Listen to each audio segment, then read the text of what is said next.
Bonjour à toutes et à tous et bienvenue pour cette webconférence.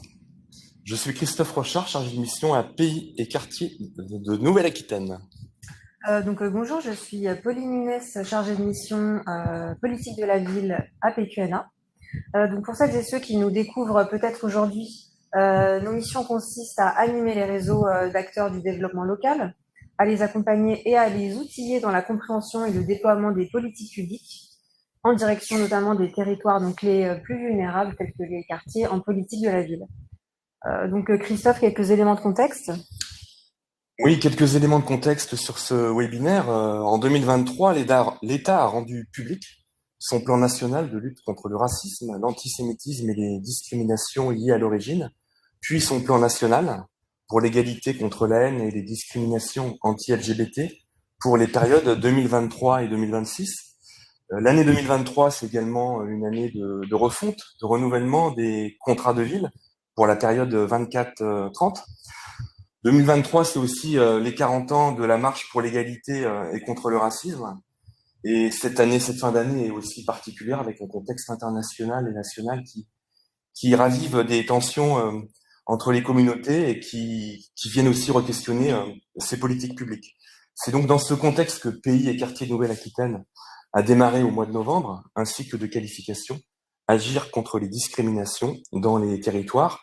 Je vous rappelle les grands objectifs de ce cycle. Il s'agit pour nous de sensibiliser les élus et les professionnels sur la lutte contre les discriminations, aider les acteurs à se saisir des politiques publiques existantes, donner envie aux acteurs de s'engager dans les démarches territorialisées, inspirer les acteurs par de l'échange d'expériences inspirants, et enfin, outiller les acteurs par de l'apport de ressources et de méthodes. Pauline, est-ce que tu pourrais nous rappeler les grandes étapes de ce cycle de qualification ? Ce cycle se décline de novembre 2023 à juin 2024 avec une progression en 4 étapes. La première, c'était donc le 17 novembre. Nous avions démarré le cycle sur la définition des concepts de la lutte contre la discrimination. Nous enchaînons aujourd'hui avec la mobilisation des politiques publiques. Nous poursuivons en mars avec un webinaire autour de retour d'expérience. Et enfin, une visite de terrain sur un territoire inspirant autour de mai-juin. Donc, ce site de rencontre a été pensé et mis en œuvre par l'État, le Conseil régional de Nouvelle-Aquitaine, le Centre d'études et de formation Le Boulevard des Potes et ARESVI, l'association de recherche et des villes sur la santé, la ville et les inégalités. Bon, quelques petites précisions techniques avant de démarrer. Comme vous l'avez peut-être compris, vous ne pourrez pas prendre la parole de vive voix, mais nous vous invitons à poser vos questions et à réagir dans l'onglet questions qui est à votre disposition sur la partie droite de votre écran.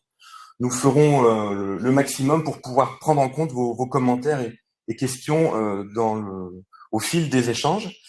Et puis par ailleurs, vous pouvez déjà accéder à la synthèse du webinaire que tu as évoqué, du 17 novembre dernier, qui est diffusé dans le chat et un replay sera très prochainement accessible. Alors Pauline, est-ce que tu peux nous parler de la webconférence d'aujourd'hui ? Oui, tout à fait.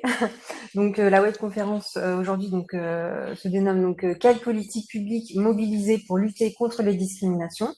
Les objectifs de cette séquence sont les suivants. Donner une vision d'ensemble des politiques publiques mobilisables sur la lutte contre les discriminations, apporter une perspective historique sur la prise en compte de la lutte contre les discriminations dans les politiques publiques, et enfin mettre en discussion ces politiques publiques au regard des enjeux territoriaux. Et donc cette webconférence devrait se clôturer aux alentours de midi, juste avant le déjeuner. Alors, nous vous proposons de revenir sur les éléments saillants du premier webinaire en quelques minutes, qui avait donc réuni le mois dernier 2 intervenants. Nous avions mobilisé donc Johanna Dagorn, qui est chercheuse associée en sociologie à l'Université de Bordeaux et qui est co-directrice de la revue scientifique Les Cahiers de la lutte contre les discriminations. Et notre deuxième intervenant était Ahmed Serraj, qui est directeur du Centre d'études et de formation Le Boulevard des Potes. Lors de cette webconférence donc du mois dernier, nous avons d'abord abordé ce que sont les discriminations au regard de la loi, puisqu'il s'agit bien d'un délit caractérisé et précisé dans le code pénal notamment. Il existe ainsi tout un arsenal juridique qui précise les critères de discrimination, les domaines dans lesquels elle s'applique et les dispositions légales. pour les prévenir et les sanctionner. Nous avons également fait un focus sur les discriminations systémiques, qui se distinguent des discriminations individuelles, donc en cela qu'elles font donc système et qu'elles sont inscrites dans le fonctionnement d'une société donnée. Nous avons vu avec les experts invités la dernière fois que de nombreuses confusions existent et persistent toujours autour des discriminations et qu'il y a un véritable travail permanent à mener de clarification et de déconstruction d'idées. Pour comprendre les discriminations et agir contre, il faut également comprendre d'où elles viennent. Elles viennent donc de l'histoire de nos sociétés et des perspectives que l'on a des autres dans notre imaginaire collectif. Elles sont également ancrées dans toute une série de préjugés et de stéréotypes, de notions qu'il faut bien distinguer. Je vous renvoie d'ailleurs donc à notre article de synthèse pour en savoir davantage. Et donc, pourquoi est-il si important de lutter contre les discriminations? Eh bien, pour mieux faire société, mais aussi parce qu'elles ont des effets délétères sur les personnes qui en sont victimes et sur la société dans son ensemble. De nombreuses études permettent de saisir les effets sur l'état psychologique des victimes, sur leur rapport aux autres et aux institutions, et également sur leur comportement, donc par exemple la violence ou le repli démocratique. Et au-delà donc des individus, c'est la cohésion sociale qui est fragilisée par les discriminations dans nos sociétés. Les experts que nous avons fait témoigner ont pu faire état de la réalité des discriminations aujourd'hui en France, de la difficulté de les mesurer réellement et des quelques outils performants qui permettent justement d'observer ces phénomènes comme le testing, les enquêtes de victimation ou l'analyse des saisines auprès des services de la défenseur des droits. À noter d'ailleurs que l'Observatoire des inégalités vient de publier la semaine dernière un rapport inédit en France sur les discriminations qui contribuent à objectiver les phénomènes et leur ampleur. Donc les situations des territoires en Nouvelle-Aquitaine sur le sujet des discriminations sont très diverses. D'une part parce que l'ampleur et les caractéristiques des discriminations diffèrent d'un territoire à un autre, puisque certains territoires présentent des spécificités comme des quartiers impolitiques de la ville ou des territoires qui sont plutôt ruraux. D'autre part parce que le sujet est approprié de manière inégale par les acteurs et en particulier les collectivités. Les experts invités qui étaient là la fois précédente ont pu nous partager diverses expériences inspirantes en matière de lutte contre les discriminations. Il y a encore beaucoup à faire pour accompagner les territoires à s'engager sur le sujet de la lutte contre les discriminations. Le rôle des élus est primordial dans le portage de ce sujet à l'échelle des territoires, mais la question du maillage territorial entre le politique, les associations et les victimes est un levier important pour également déployer des actions les plus efficientes possibles. Donc, des leviers et outils existent pour lutter contre les discriminations sur les territoires. Nous allons en discuter donc largement aujourd'hui durant cette webconférence et dans tout le reste du cycle. Merci Pauline pour cette introduction et nous allons maintenant accueillir donc nos invités sur le plateau. Donc, je vous invite à nous rejoindre.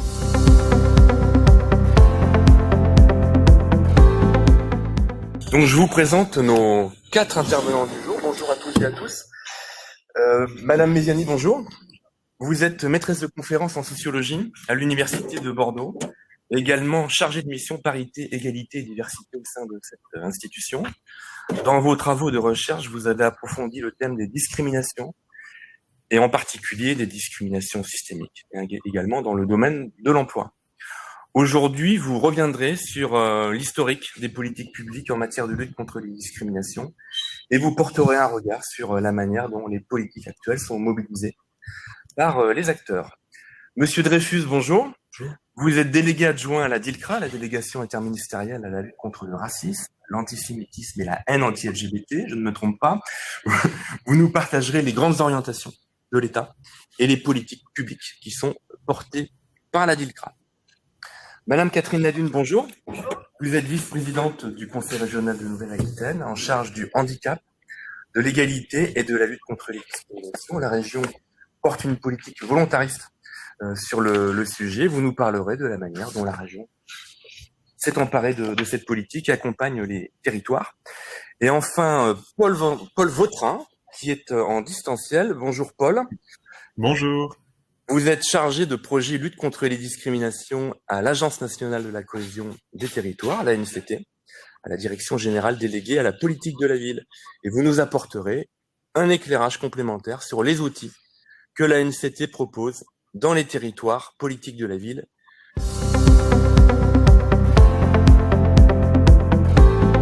Nous allons donc vraiment rentrer maintenant dans le vif du sujet. Et donc, Yamina Méziani, je vais vous donner la parole. Et je vais vous inviter à nous partager votre regard historique sur la prise en compte des discriminations dans les politiques publiques et comment finalement ce concept a pu évoluer au fil des décennies, au fil des années. Oui, merci beaucoup. Alors effectivement, je pense qu'il est important, avant d'aborder la question de la mise en œuvre, de l'implémentation des politiques de discrimination, il faut revenir sur le concept, pas en termes définitionnels, mais plus en termes de comment ce terme discrimination finalement est apparu dans les politiques publiques et notamment en fait à partir de la recherche, puisque on se rend compte que dans les années 1960-1980, le concept de discrimination, en fait, est arrivé dans les premiers travaux de sociologie sans conceptualisation. En fait, on ne savait pas quoi mettre derrière ce mot. C'était la notion de traitement différentiel, mais ce concept était plutôt utilisé notamment pour traiter justement des inégalités que pouvaient vivre les personnes immigrées. Et ça va nous donner en fait des indices justement sur comment le critère de discrimination, en fait le premier critère de discrimination a été pris en charge dans les politiques publiques. C'est que ce n'est qu'après, dans les années 1970-1980, on a un impensé en réalité de ce concept. Ce concept est un peu mis à la marge, mais petit à petit, grâce à des travaux en fait de travaux statistiques sur l'emploi des immigrés et notamment aussi sur les questions d'orientation scolaire des enfants d'immigrés à l'école, donc notamment dans les études autour des relations interethniques à l'école, la question des traitements inégalitaires dans les conseils de classe, etc., que au fur et à mesure, le concept de discrimination vient en réalité petit à petit s'affiner. Dans les années 90, on est quand même dans un contexte particulier politique. On est dans un contexte où on a une montée de l'extrême droite et en même temps un regain intellectuel de l'étude de la pensée raciste. Tous les travaux de Philippe Bataille, de Balibar nous montrent ça. Mais encore à ce stade-là, en fait, les études sociologiques ne sont pas financées. En tout cas, il y a un refus de financer des études qui traiteraient des discriminations, comme si, en réalité, la discrimination n'existerait pas. Ce n'est que grâce c'est grâce à des études en partenariat notamment avec des syndicats qui déclenchent en réalité les premières initiatives d'études financées à un niveau de plus grande ampleur. Dans les années 2000, on a tout un débat. C'est aussi le contexte politique qui va renforcer cet usage du concept de discrimination, puisqu'on a un débat sur l'efficience, en réalité, l'effectivité de notre modèle français d'intégration. En réalité, notre processus d'assimilation, il est en crise. Parallèlement, comme on a peu de reconnaissance institutionnelle de la discrimination raciale à l'embauche, on ne peut pas parler de discrimination systémique, comme vous l'abordiez au départ. On parle finalement d'un contexte défavorable à des personnes en situation d'immigration. Donc la population, en quelque sorte, la population notamment maghrébine qui arrive et qui subit le chômage, sont accusés, ou en tout cas, on parle d'eux comme s'ils n'arrivaient pas à s'intégrer dans un système. On ne parle pas de traitement différentiel ou de discrimination à l'embauche à cette période-là. Grâce justement aux études sociologiques à grande ampleur, on va justement reconnaître le concept de discrimination et donc cette reconnaissance du travail conceptuel et du travail critique sur les notions d'inégalité, on va arriver finalement à un combat de droit. Qu'est-ce que ça veut dire ? Ça veut dire que la lutte contre la discrimination, et donc plus tard, la mise en œuvre de politiques de discrimination, va être un nouvel axe, en fait, de nos politiques d'intégration. Les individus, en quelque sorte, ne sont plus vus comme des personnes qui n'arrivent pas à s'intégrer, mais comme des personnes qui, tout d'un coup, peut-être, sont victimes de discrimination. Ce sont désormais des sujets de droit, là où on ne les reconnaissait pas en fait dans leurs droits. On est en quelle année là, ce premier virage important à peu près? 2000, dans les années 2000. Donc c'est pas si ancien que ça en réalité. Est-ce qu'il y a est-ce qu'il y a des événements un peu politiques, des décisions politiques qui incarnent ce virage ou des faits divers, hein, parfois. Alors, on pourra peut-être en parler avec la LILCRA, mais il y a quand même l'instance, le Haut Conseil à l'intégration, qui va jouer énormément dans cette reconnaissance du concept de discrimination. Et puis peut-être qu'on ouvrira la discussion sur les événements parallèles. Voilà. Ce que je peux dire par la suite, ce qui est important, c'est qu'une fois qu'on a cette reconnaissance en fait des politiques de lutte contre les discriminations, ce n'est pas si simple. C'est que à partir des années 2000, les politiques de discrimination vont commencer peu à peu à se mettre en place, mais finalement, on va avoir des difficultés en fait de mise en œuvre, puisque le cadre législatif, le cadre législatif qui encadre cette problématique, il y a peut-être une reconnaissance du problème public avec un cadre qui est encore j'allais dire, pas si renforcé que ça. Seulement, certains critères de discrimination vont être pris en charge. Et puis, petit à petit, les entreprises, elles, pendant un certain temps, ne se sont pas emparées de ces problématiques. C'est plutôt les collectivités territoriales, les administrations publiques, grâce à un effet, j'allais dire, aussi des associations et de collaboration avec ces collectivités territoriales, que les politiques de discrimination vont être prises en charge. Les entreprises, elles, vont arriver plus tardivement sur ces questions-là. Il va y avoir aussi un basculement, c'est que cette prise en charge de cette problématique par les entreprises, on va plutôt parler désormais des politiques de diversité. Et je vais revenir dessus parce que cette qualification, en réalité, va mettre un peu du flou dans finalement les plans d'action qu'on peut mettre en œuvre de manière très très concrète dans les organisations et sur les territoires. Donc les entreprises, elles, vont mener des politiques de diversité parce qu'elles vont plutôt avoir un discours comme le dit très bien Laure Bérény, c'est-à-dire on va inventer des catégories managériales, d'accord, autour de ces publics qui subiraient en quelque sorte des discriminations et qu'il faudrait prendre en charge. La conséquence de la mise en œuvre de ces politiques de diversité, qui sont en l'occurrence en quelque sorte aussi des politiques de lutte contre les discriminations pour certaines entreprises, c'est que on va avoir un renforcement du cadre législatif aussi. On va passer très rapidement de 11 critères à aujourd'hui 25 critères, mais 25 critères très diversifiés. Et on voit que les organisations, concrètement, qu'elles soient publiques ou privées, ont du mal à traiter tous ces critères de manière efficace.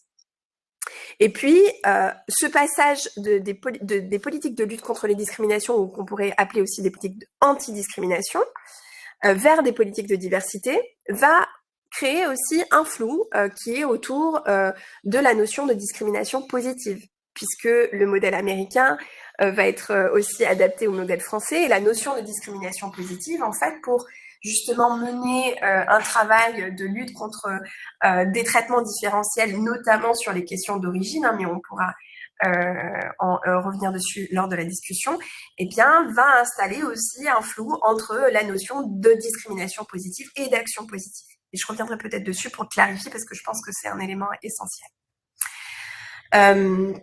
Donc finalement, ce qui est important de comprendre dans la notion de la mise en œuvre des politiques de discrimination, c'est que on vient se dessiner au fil du temps, pour les organisations, pour les associations, etc., différents types de philosophies d'action.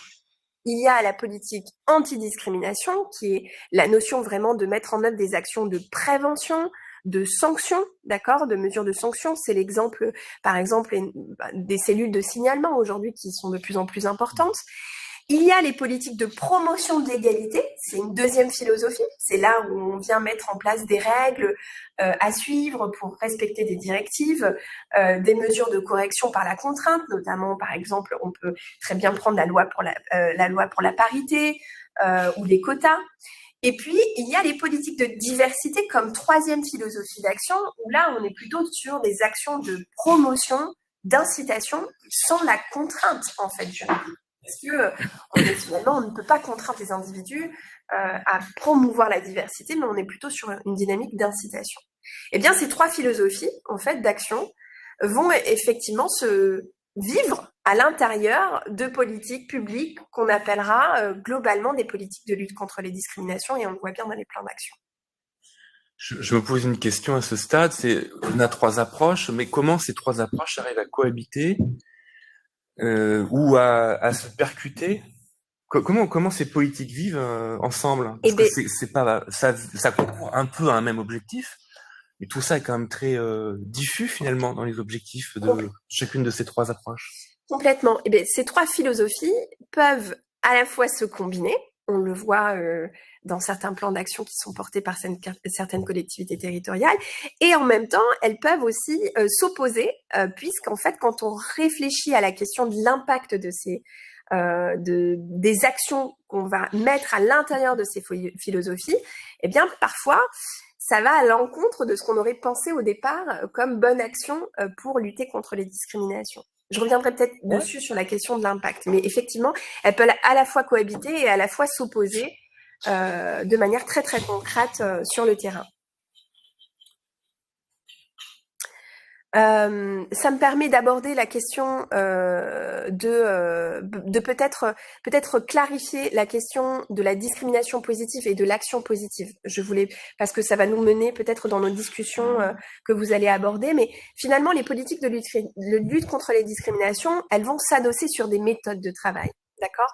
Ces méthodes de travail qui sont portées par les équipes opérationnelles, elles peuvent soit se dire, eh bien, on fait appel, on a recours à des actions positives, soit à de la discrimination positive. Et là, il y a confusion.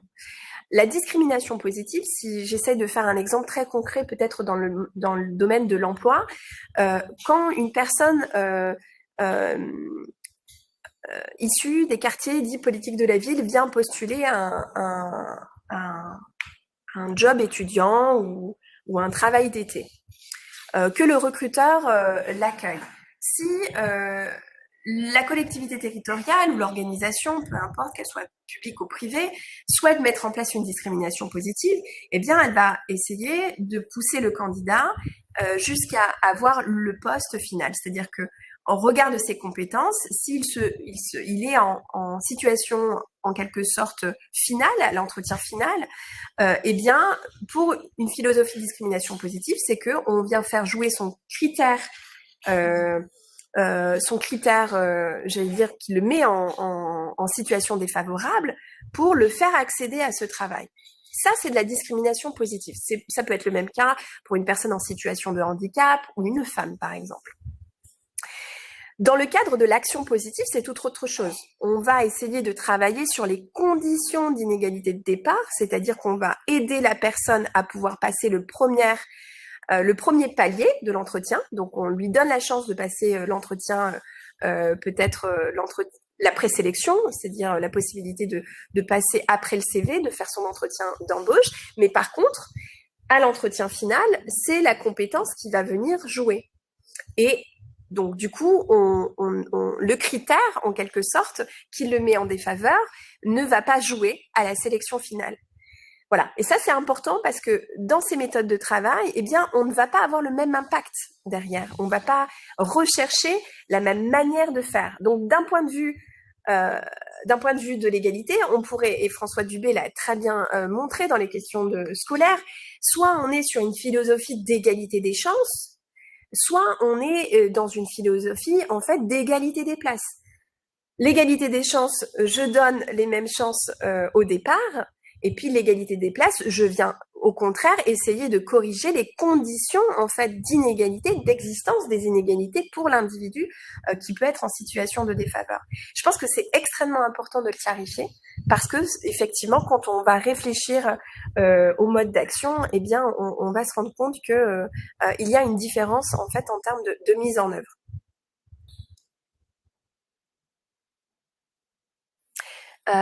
Est-ce qu'on peut peut-être aborder peut-être un dernier point, c'est les outils. Une fois qu'on a travaillé sur les méthodes, eh bien, on voit qu'il y a quand même un large panel d'outils qui existent Vous aviez parlé tout à l'heure effectivement des méthodes testing, des rapports de l'Observatoire des discriminations. Il y a, je pense que vous nous en parlerez tout à l'heure, tout le travail qui est fait autour des formations qui sont apportées à la fois au personnel, aux recruteurs ou autres. Il y a la méthode des panels aussi, qui est une logique de preuve intéressante pour essayer de travailler sur l'indistinction entre ceux qui ne vivent pas des inégalités et de traitement différentiel et ceux qui en vivent réellement. Il y a l'opportunité aussi pour les organisations de faire appel à des labels égalité et diversité. Il y a tout le travail qu'a mené la région de manière innovante au départ, la question du CV anonyme qui a été mise en place. Et enfin aussi, il y a le travail des statistiques ethniques. Je sais que on parle d'une interdiction des statistiques ethniques, mais il y a des chercheurs et il y a des rapports comme le travail Théo, les trajectoires et origines, qui quand même permettent d'avoir des informations sur les inégalités et les discriminations que peuvent vivre certains types de populations. Voilà, et je m'arrêterai là peut-être pour laisser place ensuite à la discussion.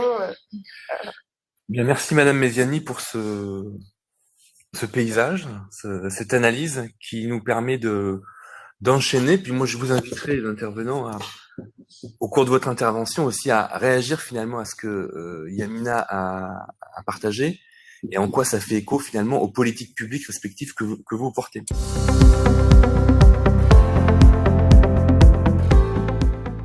Donc Mathias Dreyfus, je vous donne la parole. Donc vous êtes délégué adjoint de la DILCRA et je vous invite à donc présenter en 2 secondes quand même ce qu'est cette institution DILCRA très vite, et surtout à présenter le cadre politique que la DILCRA a défini et anime au sein des services de l'État.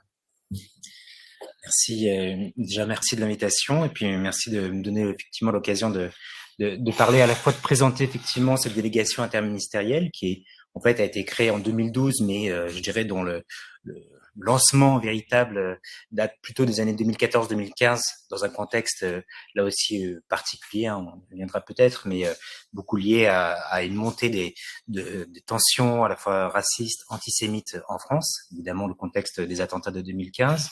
Et donc cette délégation interministérielle que je représente aujourd'hui et qui porte particulièrement donc 2 feuilles de route que vous avez mentionnées en préambule, qui ont été donc présentées cette année 2023 en janvier pour la feuille de route sur la lutte contre le racisme, l'antisémitisme et les discriminations liées à l'origine, et en juillet 2023 donc sur l'égalité des droits et contre la haine anti-LGBT+. Donc deux feuilles de route que porte la DILCRA, mais effectivement dans un contexte, là aussi peut-être on y reviendra, et notamment en dialogue avec l'intervention de Paul Vautrin de la NCT, un contexte institutionnel qui évolue aussi sur la question de la lutte contre les discriminations. Alors avant de parler de ces 2 feuilles de route de manière un peu plus précise, peut-être revenir sur le contexte finalement, l'environnement institutionnel, un peu en complément de ce qui vient d'être dit, cette perspective historique tout à fait intéressante, puisque vous le savez, en France, on n'a pas, à l'heure actuelle en tout cas, de centralisation au niveau d'un ministère, en tous les cas, de la lutte contre les discriminations. Alors, ça va peut-être évoluer puisque très récemment, vous l'avez peut-être noté dans les titulatures des ministères, le ministère donc chargé de l'égalité entre les femmes et les hommes, qui jusqu'à cet été était le ministère en charge de l'égalité entre les femmes et les hommes, l'égalité des chances et de la diversité, est devenu depuis juillet le ministère de l'égalité entre les femmes et les hommes et de la lutte contre les discriminations. Donc peut-être effectivement une inflexion qui va aussi dans le sens de l'élargissement des missions de la DILCRA. Et pour revenir à une actualité très récente, le vote de la loi donc proposée par le député Marc Ferracci donc cette semaine, c'était mardi dernier donc à l'Assemblée nationale, sur la mise en place d'un service public des testings pour lutter efficacement contre les discriminations en embauche, dont la mise en œuvre sera assurée par la DILCRA. Plus largement, donc, on a effectivement pas véritablement de centralisation proprement dite, donc au niveau d'un ministère sur l'ensemble des 25 critères de discrimination, mais plutôt des feuilles de route ministérielles qui vont donc s'attacher à certains critères. Alors, la DILCRA porte un certain nombre de critères, discrimination liée à l'origine, ça inclut à la fois l'origine, mais aussi tout ce qui est lié à la discrimination liée à la religion, à l'ethnie réelle ou supposée, à la nation aussi. Donc, il y a déjà un certain nombre d'autres critères y adjoindre. Et puis, évidemment, dans le cadre de la lutte contre la haine anti-LGBT, les discriminations liées à l'identité sexuelle ou à l'orientation sexuelle ou à l'identité de genre, précisément. Pardon. Donc, on a des approches plus spécifiques sur certains critères de discrimination. Et puis, évidemment, il y a donc la DILCRA, donc, dans sa vocation interministérielle, a vocation à faire, se réunir autour de la table des différents ministères, donc avoir un regard sur leur politique de lutte contre les discriminations, au même titre, je dirais, et ça sera complété par l'intervention de Paul Vautrin, que la NCT, qui va travailler spécifiquement sur la question des discriminations territoriales. Mais évidemment, contre la DILCRA et la NCT, on a des terrains communs, ne serait-ce que dans les financements d'associations qui travaillent sur ces deux types de discrimination. Discrimination territoriale et puis les discriminations que j'ai déjà mentionnées qui sont dans le portefeuille de la DILCRA. Dire aussi que là aussi, en 2022, le gouvernement donc d'Elisabeth Borne a mis la lutte contre les discriminations comme politique prioritaire du gouvernement, ce qu'on appelait précédemment les objets de la vie quotidienne, les OVQ, mais donc c'est une politique prioritaire du gouvernement avec surtout l'objectif d'avoir des indicateurs chiffrés permettant de mesurer l'effectivité de cette politique, de cette PPG. Puisque l'objectif, évidemment, ça a été dit en préambule, c'est de restaurer la confiance des citoyens dans leurs institutions. Et puis, plus concrètement, la CNCDH s'en fait très régulièrement l'écho dans ses rapports annuels, essayer de réduire le ratio entre la sanction et la plainte en matière de discrimination, puisque on le sait malheureusement, il y a très peu, voire quasiment pas, de sanctions effectives en matière de discrimination au pénal. Donc tous ces objectifs mènent finalement donc à ces deux feuilles de route que je vais vous présenter assez rapidement. Alors deux feuilles de route, mais qui sont animées par la même philosophie, le même esprit. Je vais commencer peut-être par pas dans l'ordre chronologique, mais par la feuille de route, donc le plan égalité des droits et lutte contre la haine anti-LGBT, donc qui a été présenté en juillet dernier par la ministre Isabelle Rome. Pourquoi ? Parce que finalement, c'était aussi la manière dont la DILCRA, qui à l'origine, comme je vous le disais, n'était pas spécifiquement positionnée sur la question de discrimination, finalement a été amenée à s'y intéresser. C'est par ce biais de cette question de la lutte contre la haine anti-LGBT, puisque dans le contexte, alors plutôt des années 2016-2017, qui est un contexte à l'international lié à des crimes homophobes, on pense notamment à l'attentat d'Orlando aux États-Unis, mais aussi avec des enjeux très spécifiques liés à la reconnaissance de droits pour les personnes LGBT et des enjeux qu'on peut vraiment rattacher à la question des discriminations plutôt qu'à la question des crimes de haine, par exemple. Évidemment, ces deux sujets restent très importants, mais je dirais c'est quand même un point. Voilà, vous avez le plan national qui s'affiche, le plan national qui a été présenté donc en juillet dernier par la ministre Isabelle Rome. Et c'était une manière d'introduire de manière assez conséquente cette question de la lutte contre les discriminations au sein de la DILCRA.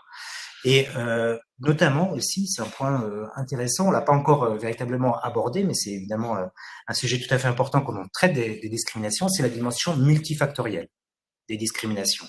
Et vous verrez dans le plan, dans ce plan de égalité des droits et lutte contre la haine anti-LGBT 2023-2026, il y a notamment une mesure phare sur la formation des professionnels dans les établissements médico-sociaux pour les personnes LGBT âgées ou porteuses de handicap. Donc là, on voit comment on croise deux facteurs de vulnérabilité en quelque sorte au regard de la loi. Pour le reste, ce sont des axes finalement qu'on va retrouver aussi évidemment dans le plan national d'action contre le racisme, l'antisémitisme et les discriminations liées à l'origine, avec un volet, on l'a dit, mais c'est un enjeu très important qui est l'enjeu de la mesure à la fois du phénomène raciste et du phénomène de discrimination. m'étends pas trop, mais c'est vraiment un sujet qui est extrêmement important, hein, puisque on manque encore aujourd'hui de données objectives, avec aussi, a été mentionné par exemple la très grande enquête pilotée par l'INED, donc trajectoire et origine. Hein, il y a une deuxième, il y a un TO2, donc dont les premiers résultats sont sortis l'an dernier, qui nous permet d'avoir une vision très très ample, mais on a besoin encore d'autres données objectives.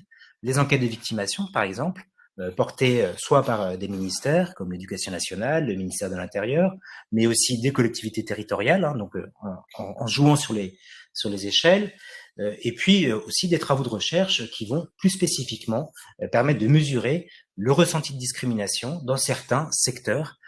Et ça, évidemment, le plan, enfin les deux plans, sont là pour pouvoir les soutenir. L'autre axe, là aussi, dans le plan que par voilà un raccourci, je vais appeler le plan LGBT, mais qui est cet axe sur la garantir l'effectivité des droits. Là, c'est pas un axe qui est nouveau, hein, qui était déjà présent dans le plan précédent de 2020-2023, mais encore une fois, on a encore tout un ensemble de mesures à déployer, à renforcer. Et pour revenir aussi sur ce qui a été dit précédemment, l'un des enjeux majeurs qu'on va retrouver à la fois dans ce plan et dans le plan national de lutte contre le racisme, l'antisémitisme et discrimination à l'origine, c'est l'enjeu de formation. Vraiment, j'insiste parce que c'est vraiment le déploiement de plans massifs de formation ou de sensibilisation des agents publics, mais aussi selon des modalités distinctes, mais des acteurs du public et du privé. Maintenant, je bascule sur le deuxième plan, hein, le plan national de lutte contre le racisme, l'antisémitisme et la discrimination liée à l'origine. C'est, voilà, je dirais l'un des premiers points, je dirais, innovants par rapport au plan précédent, c'est la mention explicite des discriminations liées à l'origine dans le titre, avec effectivement un certain nombre de conséquences en termes de mesures. Hein, il y a 80 mesures, donc je ne veux pas toutes les présenter, mais des mesures qui sont spécifiquement fléchées pour lutter plus efficacement contre les discriminations liées à l'origine.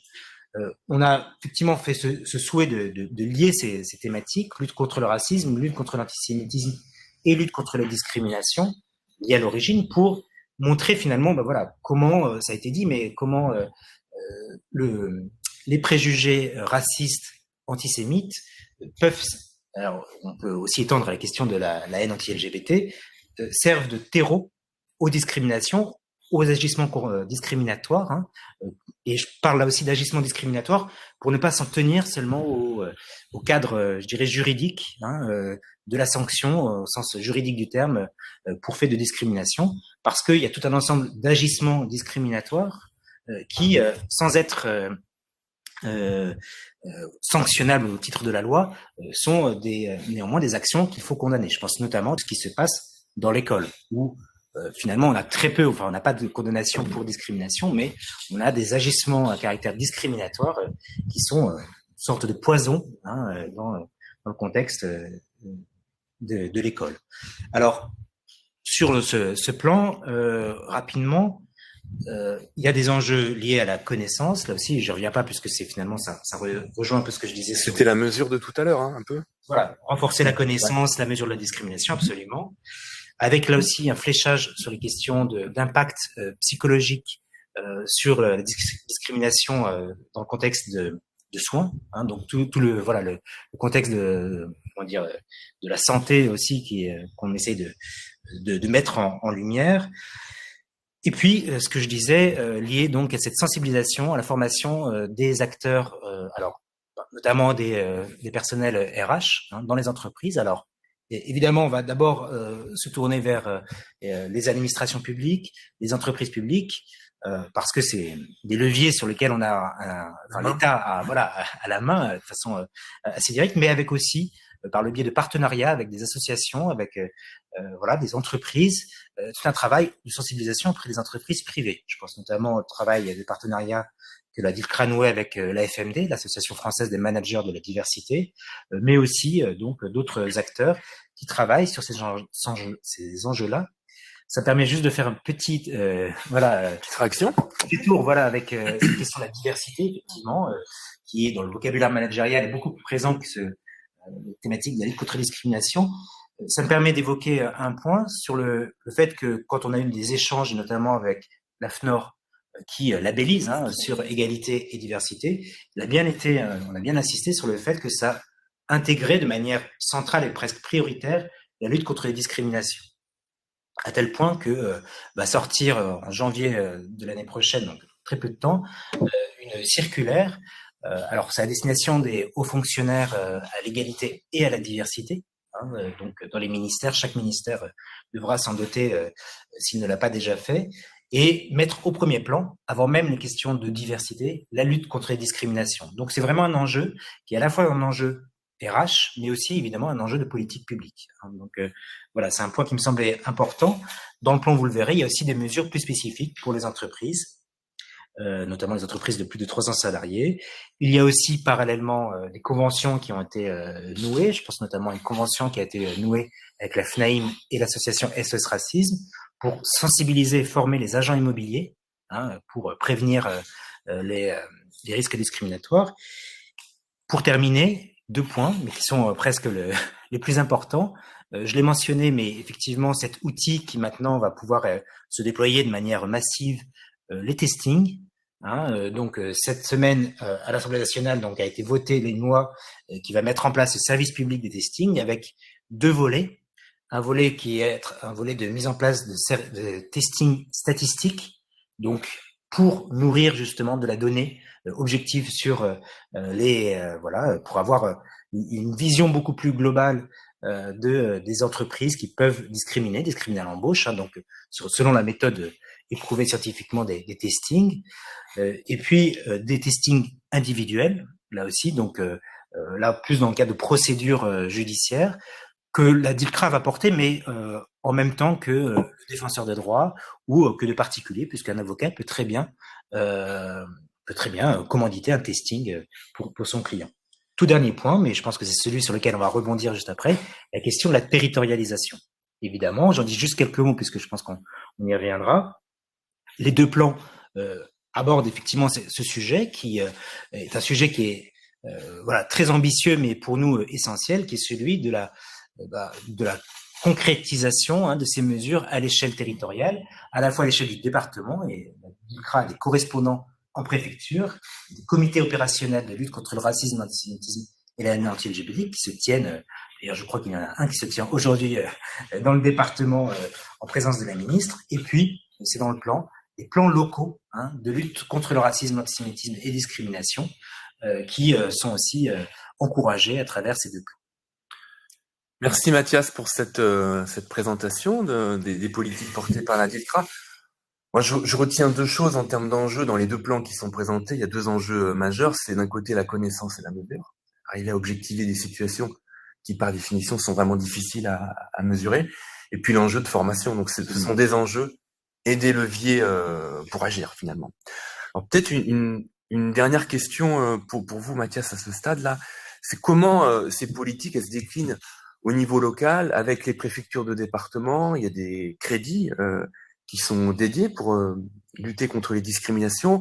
Il y a des référents dans les préfectures de département. Est-ce qu'on peut en dire un mot? Il y a des instances qui pilotent, qui décident. Il y a des appels à projets. Est-ce que vous pouvez en dire un petit mot pour montrer aux participants que ces politiques publiques nationales s'incarnent, j'allais dire, près de chez vous?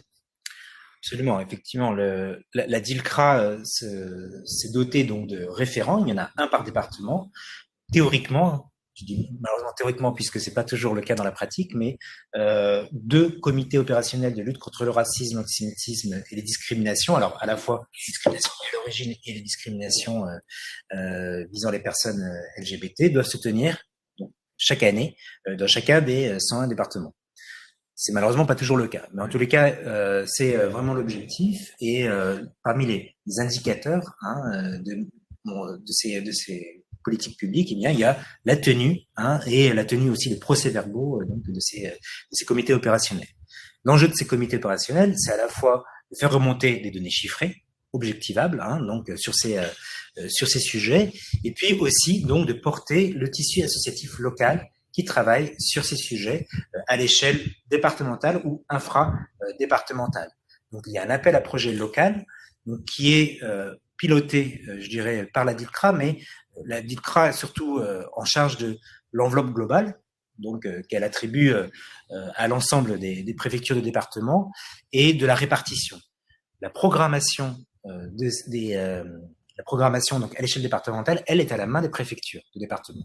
C'est un souhait qui a été formulé par la précédente délégate ministérielle, préfète Sophie Élyséon, pour essayer de responsabiliser en quelque sorte les préfectures, hein, et aussi de faire en sorte que ces sujets soient vraiment pris à bras-le-corps par les préfectures de département et non pas délégués à la DILCRA qui a déjà en charge l'appel à projet national, hein, et qui voilà, veut évidemment être attentive à ce qui se passe dans les départements, mais surtout attentive à ce que des acteurs locaux qui connaissent bien le tissu associatif, les problématiques locales, puissent s'en saisir. J'entends bien une mise en œuvre au niveau de chaque préfecture de département, avec donc des crédits dédiés, des appels à projets pour accompagner des opérateurs, le cas échéant des collectivités dans des approches territoriales, et peut-être ça peut aller jusqu'à une animation locale d'un réseau d'acteurs sensibilisés et actifs sur le sujet. Alors ça, c'est effectivement, vous avez tout à fait raison de pointer ce fait. Comme vous l'avez compris, la DILCRA commence à étendre effectivement ses missions sur les questions de discrimination de manière plus prononcée qu'elle ne pouvait le faire jusque-là à travers ces deux feuilles de route. Et l'objectif effectivement est de passer à une phase plus proactive en termes d'animation, d'outillage aussi, hein, puisque actuellement le site internet de la DILCRA est peu outillé, ou en tout cas on les peu. La NCT a pris beaucoup d'avance et c'est inspirante, hein, de ce point de vue-là, mais effectivement outillé et enfin, voilà, donc animé d'un réseau territorial.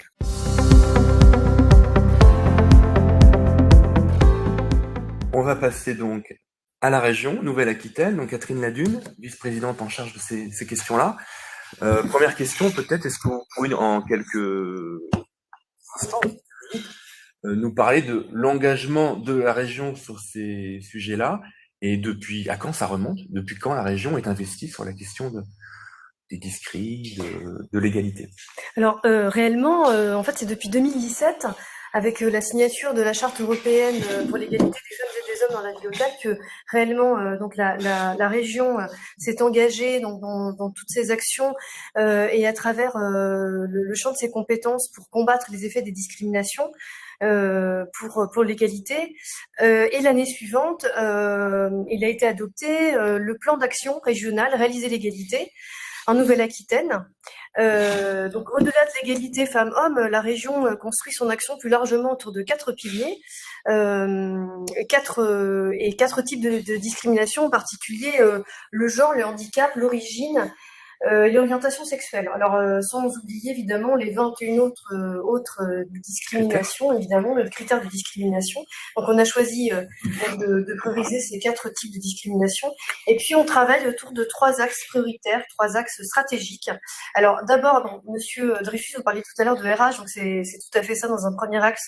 Donc, on a choisi l'exemplarité de la région, donc faire de l'institution une collectivité exemplaire, donc travailler vraiment au sein de notre administration. Donc après, j'y reviendrai peut-être de façon plus approfondie après. Ensuite, dans un second axe, travailler en partenariat avec les acteurs du territoire pour vraiment travailler dans un maillage territorial, donc avec nos partenaires institutionnels, associatifs. Donc on a tout un réseau d'acteurs, hein, associatifs, par exemple Boulevard des Potes, le CIDFF, Planning Familial, alors qui vont à la fois lutter contre les discriminations en général ou pour lutter contre les violences faites aux femmes. Voilà. Et puis un troisième axe qui va être renforcer la prise en compte des enjeux d'égalité dans les politiques publiques. Alors là, ça va être vraiment transversal et à travers vraiment les compétences de la région.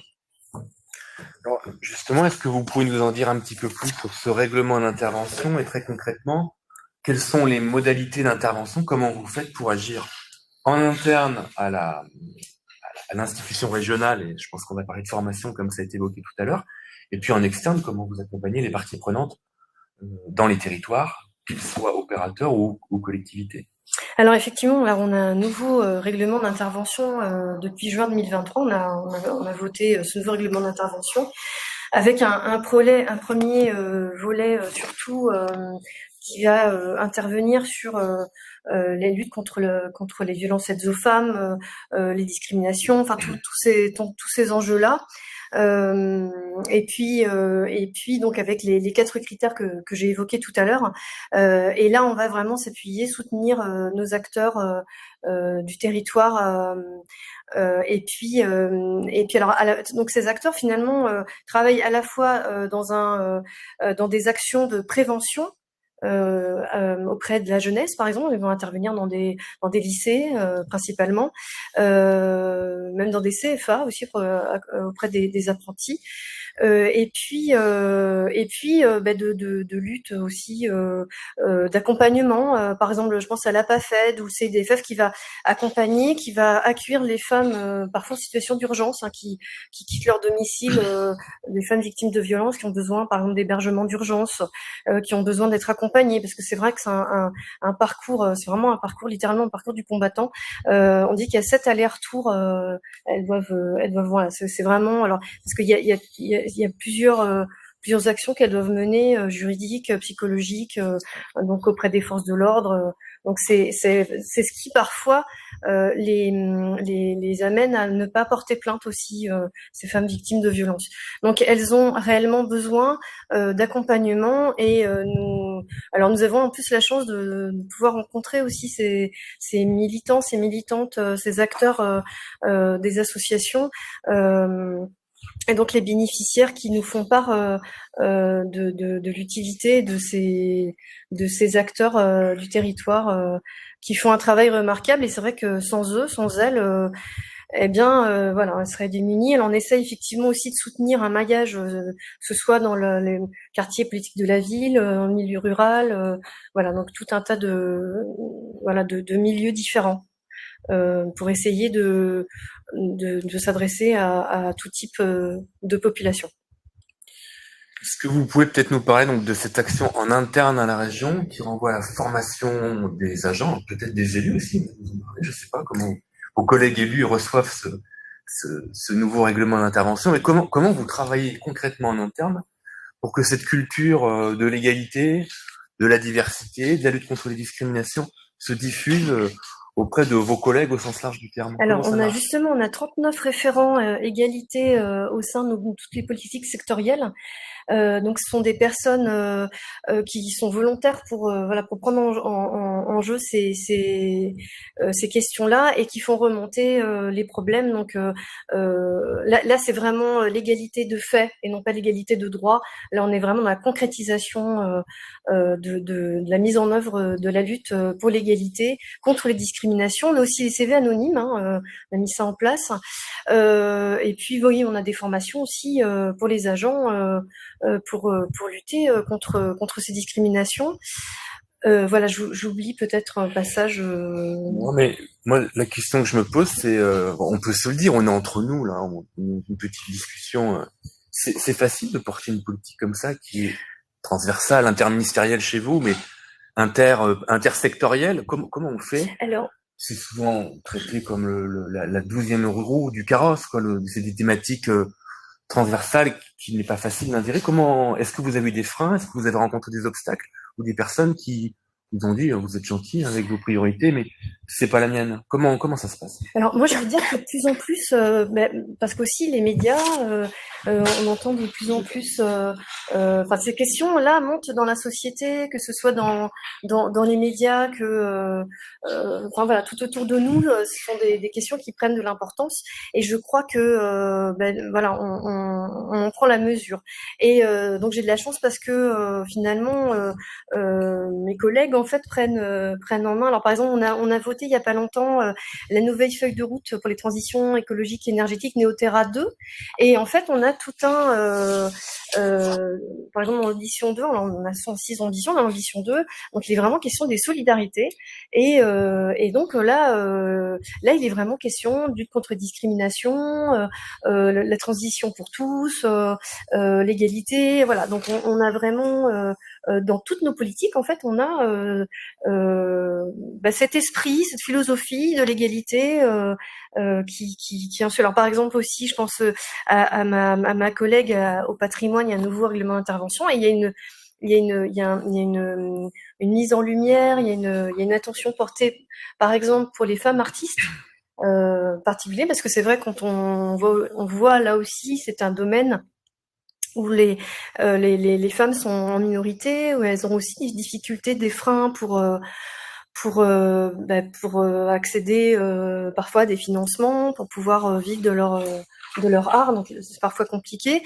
Il y a aussi dans le développement économique aussi, on a un plan d'action pour l'entrepreneuriat des femmes, parce que, alors non pas qu'elles sont moins capables que les autres, hein, mais elles ont parfois des freins, des barrières, des barrières quand elles s'adressent à des banques pour aller pour avoir des financements.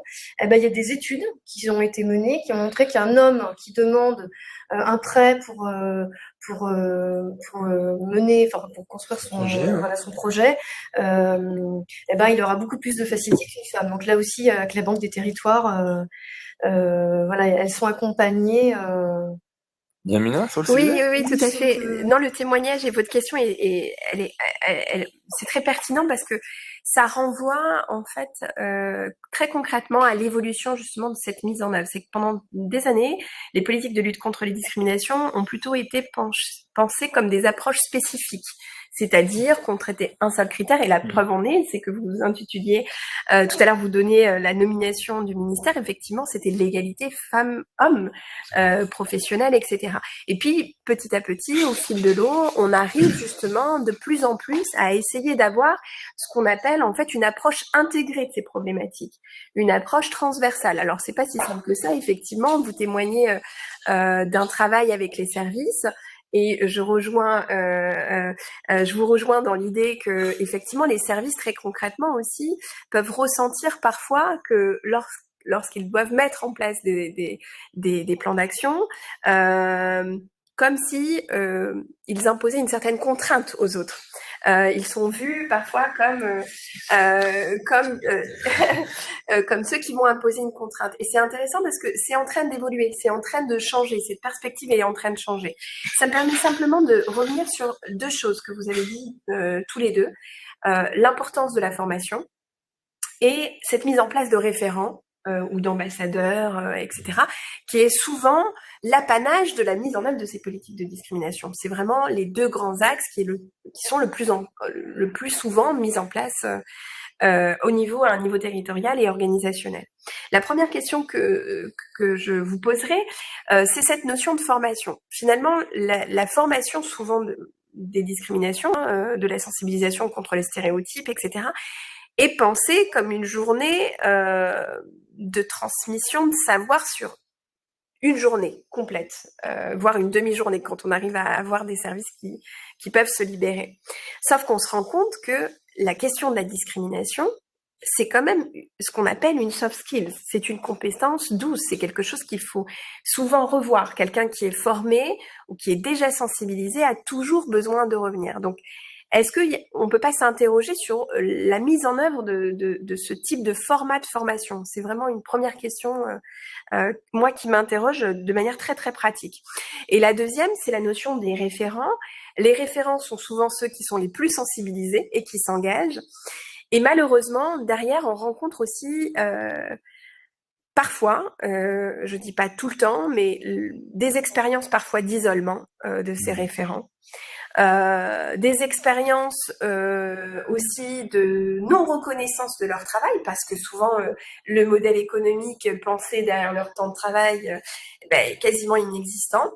Et je pense que ça, c'est un peu les défis de demain. Donc, je voulais vous interroger sur ces deux notions. Alors justement, concernant les référents, on a justement cette volonté de mettre sur leur fiche de poste, parce que c'était un petit peu justement la critique. Et ils avaient un peu le sentiment, effectivement, peut-être de pas être assez reconnus.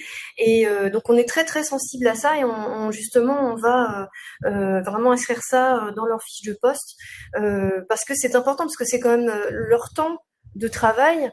C'est du temps qu'ils prennent sur leur temps de travail, et c'est important de valoriser ça, leur engagement Donc voilà, c'est vraiment un point, oui, dont on va souligner. C'est vrai que c'est important de le souligner parce que voilà, de mettre en valeur cet engagement est important, effectivement. Là, moi, je retiens de votre intervention et des modalités opérationnelles que vous cherchez à diffuser en interne dans les organisations la prise en compte de cette politique ou de cette priorité, et que ça doit se traduire aussi dans les différentes politiques sectorielles, les règlements d'intervention, pourquoi pas des critères de financement, des Socio-constitutionnalité. voilà, des conditions pour attribuer des subventions. Donc vous cherchez à diffuser totalement cette priorité dans toutes les politiques publiques de la région. Alors je ne sais pas où on en est, je suppose que ça prend du temps et que les règlements se renouvellent d'année en année suivant les agendas politiques. Et donc vous êtes en discussion continue avec vos collègues pour voir comment cette politique va venir s'incarner dans une politique je sais pas, d'étudiants, une politique de transport, une politique économique, etc. Oui, c'est multisectoriel. C'est un chantier. Oui, c'est ça. Chantier continu. Oui, oui. D'ailleurs, par exemple, je pense à quelque chose là, depuis septembre avec le service jeunesse. On a mis en place un appel à projet pour les lycées pour mettre des distributeurs gratuitement pour les jeunes filles pour lutter contre la précarité menstruelle. Voilà. Donc ça, c'est une chose aussi. On a vu avec la crise sociale une précarité grandissante. Donc pour lutter contre cette précarité, de mettre en place ce genre de dispositif. Également, donc au sein, donc je reviens au sein de notre administration. Alors justement, c'est pas encore voté, hein, ça va être mardi, mais si c'est voté, nous espérons passer une convention avec le Haut Conseil de l'égalité sur une communication non discriminante. Mais on le fait déjà, hein, c'est juste pour vraiment officialiser un petit peu la chose et puis diffuser justement cet esprit-là auprès de notre administration. Donc, ce serait s'engager sur le fait dans toutes nos communications, une écriture égalitaire. Mais par exemple, au lieu de parler des étudiants, on va dire les étudiants, les étudiantes, ou de la communauté étudiante, voilà, un langage épicène, et en laissant une lecture fluide. Hein, il s'agit pas de alourdir. Ça peut être un petit peu la critique qu'on pourrait avoir. Mais voilà, je pense que dans notre propos maintenant, on peut tout à fait garder soit oralement un discours fluide, tout en incluant tout le monde, ou alors une écriture de la même façon, tout à fait lisible, sans forcément, vous savez, ce point, mais en incluant tout le monde. Donc voilà, c'est un peu l'idée, voilà, donc c'est un guide pratique pour une communication qui inclut tout le monde. Voilà. Très bien. Donc au vote des élus régionaux. Voilà, c'est ça, tout à fait. Merci Catherine. On poursuit les échanges. Vous vouliez dire voilà, pour répondre aussi aux deux questions, à la fois la formation et les référents. Alors, je partage un peu votre constat sur disons des fois la tendance de certaines à la fois administrations, entreprises, etc. de cocher une case. Voilà, on a fait notre journée ou notre demi-journée sur la discrimination et après tout va bien. Effectivement, nous on a eu le souci. C'est dans le plan aussi déjà d'inscrire dans la durée ces formations. Alors il y a un marché interministériel de formation donc qui a été lancé en novembre dernier, qui inclut une vingtaine de modules. Donc on sera sur non pas un mais voilà tout un ensemble de modules pédagogiques pour à la fois avoir un cadre théorique mais aussi avoir des expériences pratiques. Et on sait, vous l'avez évoqué, la notion de soft skills. C'est vraiment par l'expérimentation finalement qu'on peut à la fois identifier et puis combattre efficacement les discriminations. Toujours sur le même aspect, dans l'éducation nationale, un engagement fort du ministre précédent, Pape Ndiaye, donc sur la formation, avec le souci donc d'avoir des journées de formation sur lutte contre le racisme, l'antisémitisme et la discrimination tous les 5, 10 et 15 ans dans la carrière. Donc ça permet aussi de répondre à cet enjeu, effectivement, de non pas le faire en début de carrière une fois, mais aussi avec l'expérience, l'expérience vécue auprès des élèves pour voir comment finalement ces enjeux sont retravaillés au fil de la carrière. Enfin, sur la question des référents, là aussi, effectivement, alors nous, dans notre dialogue avec l'enseignement supérieur et la recherche, notamment, on a pu effectivement observer que pouvait y avoir, alors déjà, il y a une très grande hétérogénéité des missions confiées aux référents. Certains sont sur racisme, antisémitisme, d'autres discrimination, d'autres sur aussi les VSS, etc. Il y a vraiment une grande diversité, voire hétérogénéité. Donc l'idée, c'est plutôt d'uniformiser et puis aussi de stabiliser leur positionnement au sein de l'institution, hein, et notamment auprès de la présidence des universités. On va accueillir Paul Vautrin de la LCT qui est avec nous. Rebonjour Paul. Donc on passe sur une mise en œuvre territoriale de ces questions-là. Donc Paul, je vous représente. Vous êtes chargé de projet lutte contre les discriminations à la Direction générale déléguée à la politique de la ville. Et donc ma première question, c'est de savoir comment l'agence, la NCT, met en œuvre les orientations nationales qui ont été présentées aujourd'hui, portées par la DILCRA. Comment ça se met en œuvre via la NCT dans les territoires? Bonjour Christophe, bonjour à tous et à toutes. Merci beaucoup pour l'invitation et désolé d'avoir pu vous rejoindre aujourd'hui. Donc, pour répondre à la question, je vais d'abord présenter la mission de la NCT en matière de lutte contre les discriminations et ensuite partir un peu plus dans le concret. Comme vous le savez, la mission inhérente de la politique de la ville, c'est de lutter contre les inégalités, hein, qui avait été rappelé par la loi de 2014 sur la politique de la ville. J'ai vu dans le chat qu'il y avait une question sur est-ce que c'est une discrimination positive. Alors pour reprendre la distinction qui avait été faite tout à l'heure par Yamina Mendiani, c'est en tout cas une action positive, une politique de rattrapage, oui, qui s'adresse à certains publics particulièrement parce que les politiques de droit commun ne suffisent pas à les porter au même niveau que tous et toutes. Mais bon, là, ça, il s'agit dans cette partie de la loi des inégalités. Et donc, comme vous le savez, si vous avez suivi la séance précédente, c'est pas tout à fait la même chose que discrimination, hein, mais en tout cas, les discriminations sont révélatrices et conséquences des inégalités. Ce qui est intéressant dans cette loi aussi de 2014, c'est que elle précise que la politique de la ville vise à concourir à la politique d'intégration, à l'égalité entre les femmes et les hommes et à la lutte contre les discriminations. Donc, c'est ce dont se charge la direction politique de la ville à la NCT, que je représente aujourd'hui. Donc, elle suit les orientations qui sont définies par le gouvernement, par la DILCRA en particulier, comme celles des plans qui ont été décrits tout à l'heure. Et donc, notamment, le plan 2023-2026 sur la discrimination à l'origine du début de l'année est venu confirmer et renforcer des actions qui existaient déjà en matière de lutte et de prévention à la NCT, en termes d'objectivation, d'accompagnement des victimes, d'éducation des jeunes, de recensement et de diffusion des ressources qui existent ou qui doivent exister. Encore un petit point sur cette loi, c'est que la politique de la ville concourt pas à toute la lutte contre les discriminations, elle concourt spécifiquement sur la lutte contre les discriminations liée au lieu de résidence et à l'origine réelle ou supposée. Donc, comme l'a rappelé Mathias Dreyfus, il s'agit de familles de critères, en fait. Quand on parle d'origine, ça regroupe plusieurs critères, hein, nationalité, patronyme, religion, ethnie réelle ou supposée, apparence physique même. Et le lieu de résidence, là, il s'agit spécifiquement de la résidence en quartier politique de la ville. On peut y rattacher la domiciliation bancaire aussi, qui a été créée pour les populations ultramarines en particulier.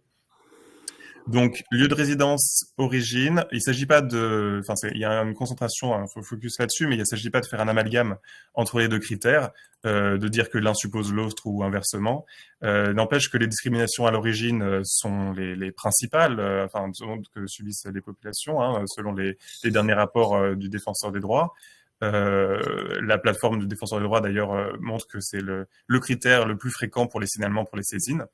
Dans les quartiers politiques de la ville en particulier, ce sont les discriminations les plus importantes, celles qui sont déclarées comme étant subies le plus souvent. Et c'est aussi les discriminations les plus difficiles à aborder pour les élus et leurs équipes, aussi en termes statistiques, pour des raisons de loi française. Il y a une certaine résistance à l'objectivation. Le discours est très polarisé sur la question. Bon, c'est pas les plus consensuels dans le discours. Néanmoins, ces deux critères sont d'une base, sont nécessaires à l'action de la NCT, mais ne sont pas suffisants. Il y a une importance de l'intersection. Pour citer le projet, donc le groupe de recherche Mélodie, joliment appelé Mélodie, Mesures locales et discrimination, qui est un groupe de recherche qu'on aide à l'ANCT depuis cette année. Mais donc ça, c'est un article qui, je crois, vous sera diffusé après, qui est très intéressant sur les effets croisés de différentes discriminations dans l'accès à l'emploi, donc de l'année dernière, 2022, qui montre que le fait de vivre en quartier prioritaire peut constituer un avantage à l'emploi dans certaines régions pour les candidats et les candidates d'origine française, mais par contre que cette prime à l'embauche ne bénéficie pas aux candidats et candidates d'origine maghrébine. Donc ça prouve que analyser un seul critère ne suffit pas, et qu'il faut aussi dépasser ces deux critères, puisque si on croise maintenant avec le genre, on remarque que pour les candidats masculins, les discriminations selon l'origine existent, mais seulement pour ceux qui résident dans les quartiers prioritaires. Alors que les femmes maghrébines sont victimes de discrimination selon leur origine, quel que soit leur quartier de résidence. Donc il y a encore une complexité qui s'ajoute, comme les humains sont compliqués, les situations de discrimination sont compliquées, et donc la NCT s'intéresse aux discriminations au-delà de ces deux nécessaires. De toute façon, les structures que l'on subventionne avec lesquelles elle travaille ne se limitent pas aux deux, et donc il est cohérent de faire fonctionner l'intégralité de l'appareil qu'on a à notre disposition en matière de juridique et politique. Justement, Paul, peut-être que vous pouvez parler des partenariats que vous avez mis en place au niveau national et, j'allais dire, régionaux, pour qui incarnent justement cette mise en œuvre de cette politique. Comment vous travaillez avec les réseaux? Tout à fait. Je vais y venir. Enfin, l'outil principal de la NCT, c'est le partenariat national. Donc, il s'agit d'aider des associations et des fédérations d'associations qui correspondent dans des projets qui correspondent à ces deux critères et qui correspondent aussi aux critères national, c'est-à-dire sur 3 régions à la fois. Donc, c'est des actions d'envergure nationale qui touchent les têtes de réseau. L'idée, c'est de ne pas décider de ne pas parachuter depuis le 7e arrondissement des actions directement sur les territoires. Il y a plusieurs niveaux de décision qui sont respectés. On a d'autres outils dans notre arsenal, quelques programmes et dispositifs. Le programme Lien social, image des quartiers, où est le pôle discrimination, siège notamment au sein de la commission du label diversité de l'AFNOR que citait Mathias Dreyfus, mais c'est le partenariat national qui est notre outil principal et qui se charge donc de lutte et de prévention. Donc en lutte, il s'agit comme ça a été rappelé, l'importance de l'objectivation, de la collecte d'analyse de données, avec des testings, des recherches sur des champs spécifiques, comme en ce moment sur l'orientation scolaire notamment, des enquêtes exploratoires dans le domaine de la santé. Il va y avoir une importance de diffuser ces données, ces informations, de les partager au public et aux acteurs. Là, je donne je les donne en format liste, ce qui peut être un peu indigeste, mais n'hésitez pas si vous avez des questions dans le chat ou plus tard. En termes de lutte, la NCT soutient aussi les structures qui facilitent l'accès au droit et le recours. Donc, en particulier pour ce qui concerne mon portefeuille, des structures qui soutiennent qui tiennent des permanences juridiques ou une coordination juridique en termes d'accompagnement des victimes ou des témoins de discrimination ou de violence d'ailleurs. Et donc là, on va soutenir les têtes de réseau, comme je le disais. Donc, il va s'agir de former les bénévoles et les salariés sur l'ensemble du territoire, de faire une veille juridique qui est ensuite diffusée, de réaliser des guides et différents outils, donc de coordonner l'ensemble du réseau, de mutualiser les ressources au sein des réseaux FASTI, GISTI, l'ICRA, la CIMAD, etc., mais aussi entre les réseaux. Donc ces partenariats, Paul, pardon de vous couper parce que vous êtes à distance, mais donc ces partenariats nationaux se traduisent, atterrissent dans les territoires, dans les régions, avec une mise en œuvre opérationnelle. J'essaie de me mettre à la place de nos collègues qui sont connectés aujourd'hui. Ça se traduit par des ressources très concrètes qu'on peut mobiliser, notamment pour se former, pour former des acteurs. Oui, alors, en termes de formation, lorsque la NCT soutient des formations, ça va être surtout les formations au sein des structures en question pour les bénévoles, pour les salariés. Mais cela dit, la plupart des grandes structures vont accueillir des équipes territoriales ou des équipes d'élus aussi dans leur formation. Donc oui, ça va être un peu indirect dans ce cadre-là. On renvoie généralement au CNFPT pour les besoins de formation particuliers. Ok, on peut enchaîner, Paul. Je vois le temps qui passe. Est-ce qu'on peut passer à un petit bilan, quelques éléments de bilan sur les contrats de ville 2015-2023, on va dire. La lutte contre les discriminations avec les critères que vous avez présentés tout à l'heure était une priorité transversale. Qu'est-ce qu'on peut tirer comme enseignement de cette période?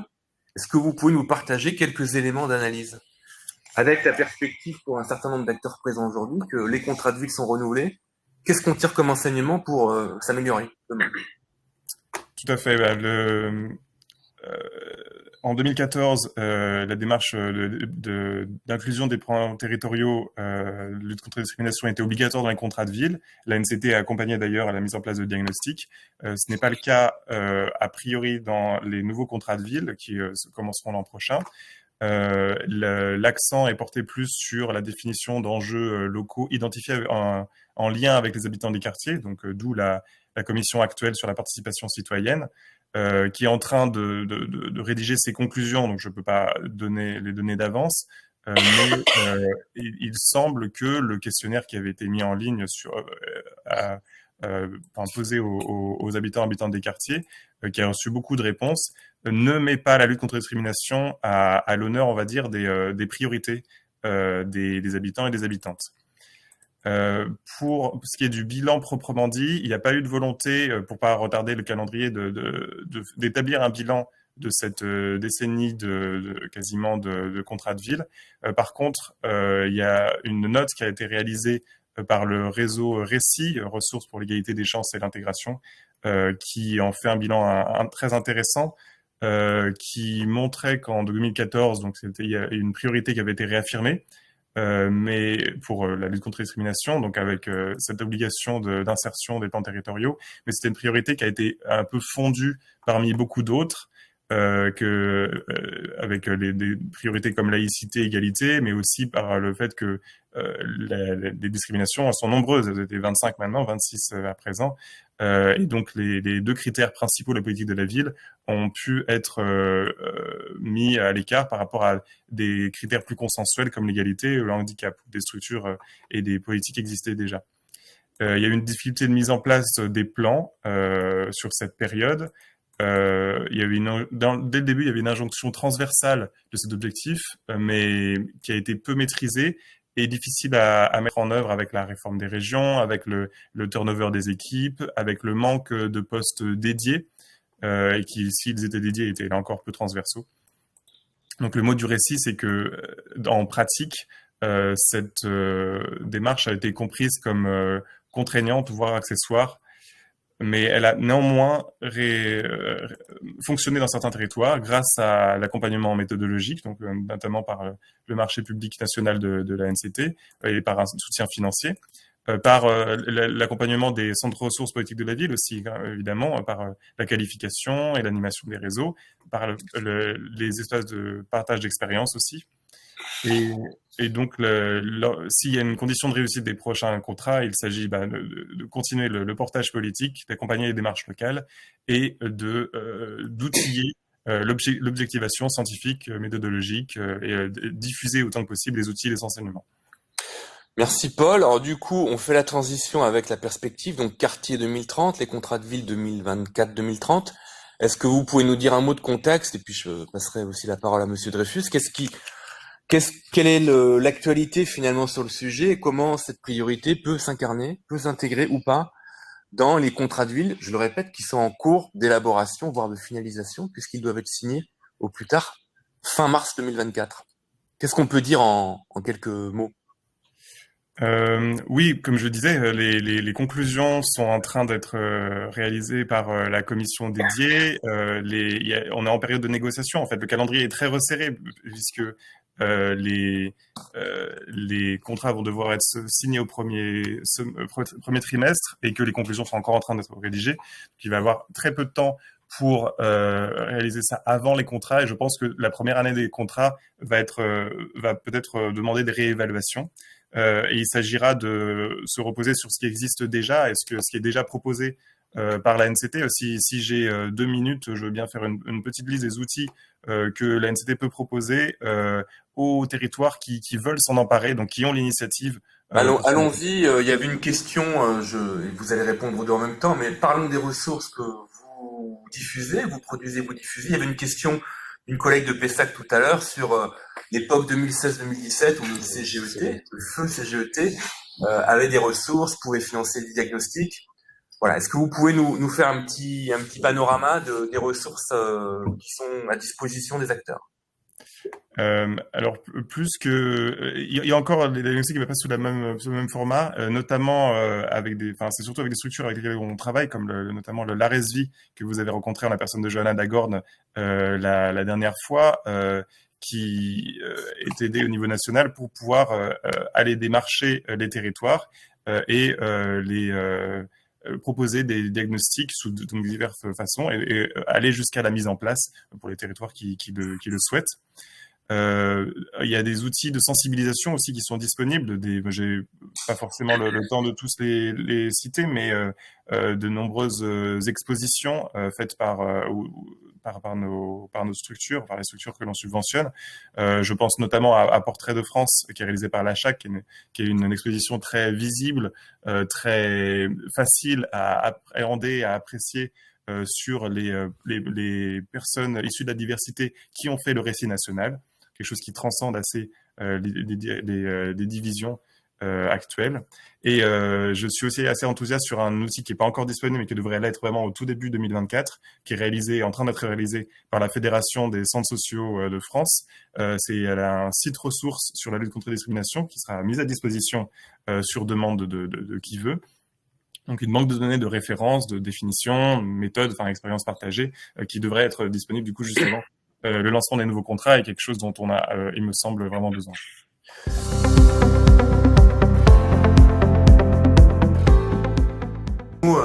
Monsieur Dreyfus, sur les annonces du dernier comité interministériel des villes, Paul aurait pu en parler, mais avec 2 annonces un peu phares, qui met en avant 2 outils qui existent déjà, mais qui les remettent un peu à l'agenda, à savoir le testing et les enquêtes de perception. Est-ce qu'on peut en dire un mot? Et puis ça fait lien aussi avec une question. Il y a quelqu'un qui demandait comment ça marche ces testings? Qui les fait? J'ai lu ça. Une question un peu d'un novice, mais c'est intéressant d'en dire un mot. Oui, alors effectivement, la question du testing a été rappelée lors du dernier comité interministériel des villes. Il ne vous aura pas non plus échappé que le nouveau délégué interministériel à la lutte contre le racisme, l'antisémitisme et la haine anti-LGBT, Olivier Eklund, était précédemment ministre de la ville et du logement et donc a porté ce dossier dans le cadre de ses précédentes fonctions et évidemment est tout à fait en première ligne pour le déploiement donc de ces testings. Alors les testings eux-mêmes, en fait, ce n'est pas la DILCRA qui va les réaliser. Ça va passer évidemment par un marché public. Et donc, l'objectif, alors je crois que la question c'était comment ça marche, c'est ça? Oui, qui les met en œuvre? Qui concrètement va poser des questions, va faire du testing? Oui, alors en fait, c'est généralement, donc c'est un laboratoire de recherche qui s'associe à une autre structure pour développer donc c'est des envois massifs de CV, alors non pas anonymes, mais on va dire similaires avec des petits détails qui changent et qui sont liés à des critères de discrimination pour essayer de voir comment, toutes choses égales par ailleurs, finalement, voilà, on peut avoir des biais discriminatoires. Donc, l'objectif et l'intérêt de ces testings, c'est la dimension statistique, c'est-à-dire pouvoir avoir les envoyer de façon massive, ce qui implique que on va pas faire des réponses à des annonces, par exemple, de petites ou moyennes entreprises, mais plutôt sur des grandes entreprises avec où on peut envoyer 500 ou 1000 CV. Donc, pour après pouvoir recueillir des données qui sont statistiquement fiables. Les testings, dans un premier temps, effectivement, et c'est ce qui est rappelé dans le plan 2023-2026, vont être plutôt sur cette question de la discrimination à l'embauche, mais il est aussi prévu, ça a été rappelé dans le cadre des débats parlementaires cette semaine, que ça touche aussi la question de l'accès au logement et au prêt bancaire. Donc c'est les 3 premiers, je dirais, secteurs, enjeux qui vont être développés.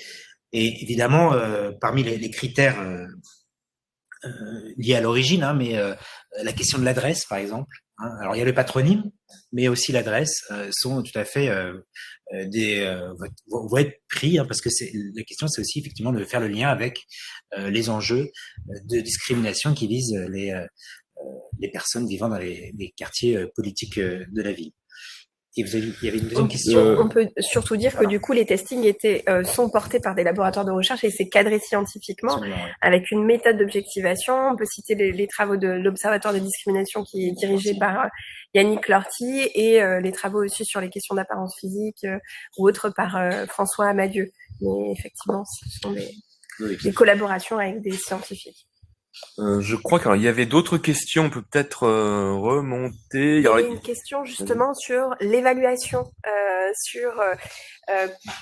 est-ce que vous percevez une évolution dans la manière de mesurer l'impact de ces politiques de lutte contre les discriminations et les ressources qui sont liées à cette mesure d'impact? Alors, effectivement, donc là, c'était clairement manifesté lors du séminaire gouvernemental sur les politiques prioritaires du gouvernement, c'est-à-dire l'établissement d'indicateurs d'évaluation de l'impact. Donc, c'est des indicateurs à la fois chiffrés, j'en ai mentionné quelques-uns, hein, mais le nombre de quorats, le nombre de...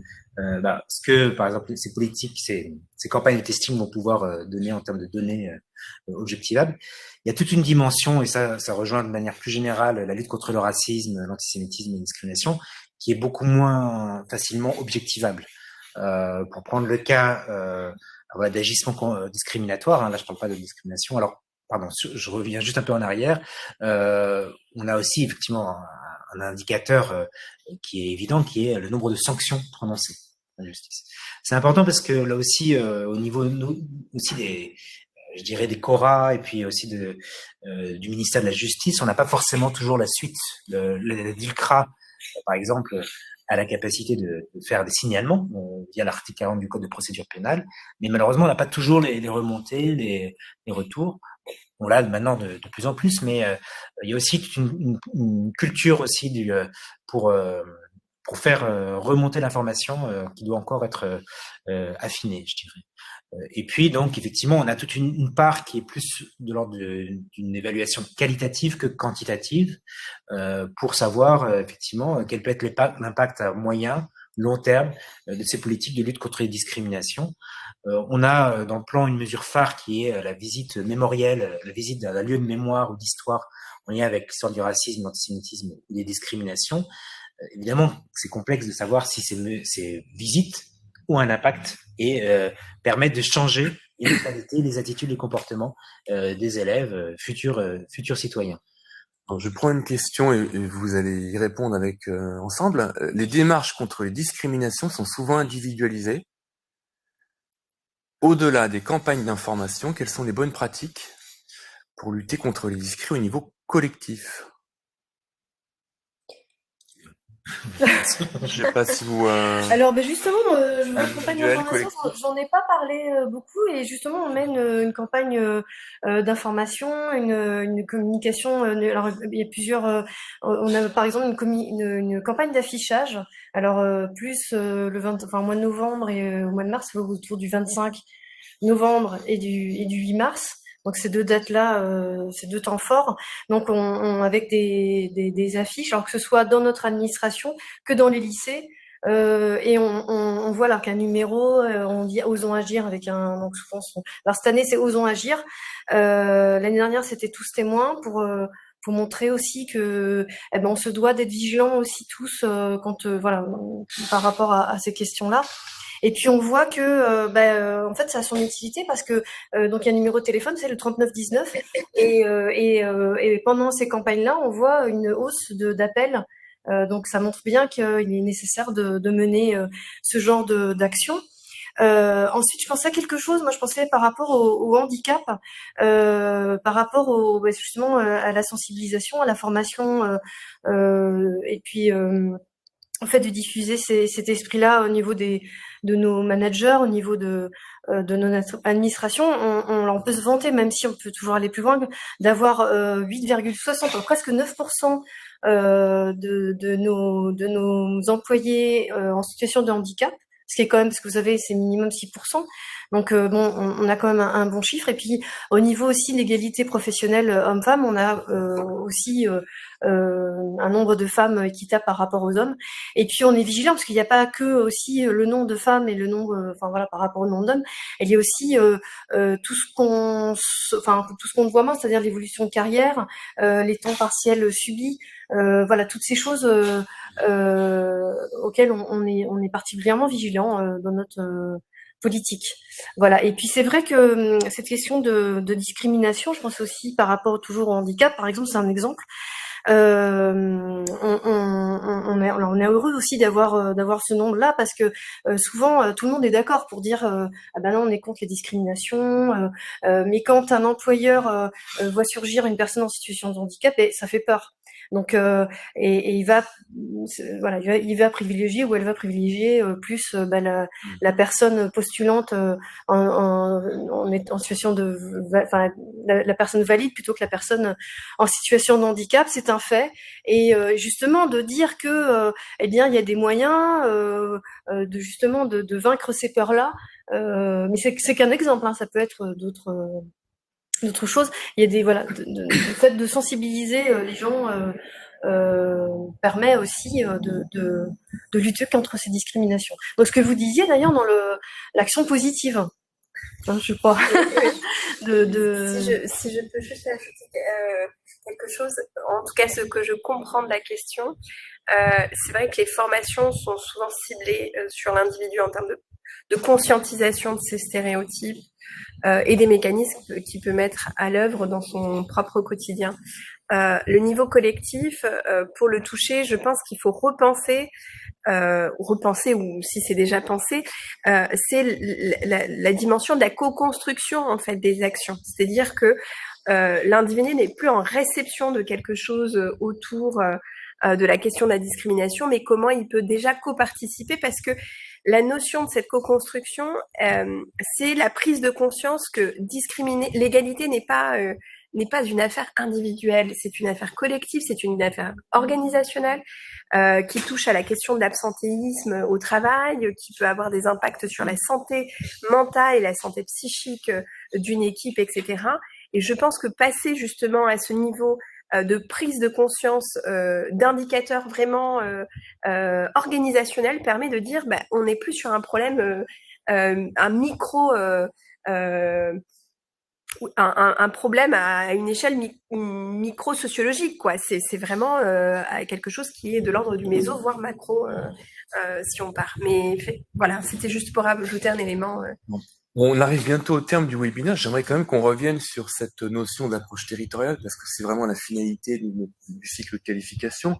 Donc la question, elle s'adresse un peu à vous trois, mais avec évidemment vos positions singulières respectives. Et peut-être pour commencer, Madame Ladune, comment vous percevez dans vos rencontres, vous promenez beaucoup en région à la rencontre des acteurs. Quelle est votre perception sur la manière dont ils reçoivent finalement ces priorités et votre règlement, et à quelles difficultés vous êtes confrontés quand vous rencontrez des élus locaux? Comment ils reçoivent finalement ces priorités pour qu'ils puissent les intégrer facilement ou pas dans une stratégie locale, comme vous pouvez le faire à votre niveau à la région? Comment ça se passe? Comment les territoires font? Est-ce que c'est facile, difficile? Est-ce que vous avez une perception là-dessus quand vous rencontrez les acteurs? Alors oui, c'est toujours. Après, en plus, les territoires c'est une grande région. Et donc les problématiques sont souvent, alors à la fois on retrouve les mêmes problématiques, mais en même temps des choses plus spécifiques. Alors en plus selon si nous sommes dans un territoire plus rural ou plus urbain, évidemment, ce sont il y a des différences. Mais c'est vrai que en tout cas alors d'ailleurs je pense on a l'observatoire des violences sexistes et sexuelles Nouvelle-Aquitaine qu'on soutient et d'ailleurs Johanna Dagorn que vous est intervenu et a mené 2 enquêtes importantes. Alors je pense à l'enquête par exemple dans le milieu rural et effectivement alors les difficultés c'est parfois effectivement l'éloignement des personnes vers des structures, voilà, à des associations, problèmes de mobilité. Voilà, je sais que les associations essayent d'aller vers ces personnes-là, mais évidemment, il reste des difficultés de pouvoir. Voilà, alors bien sûr, il y a des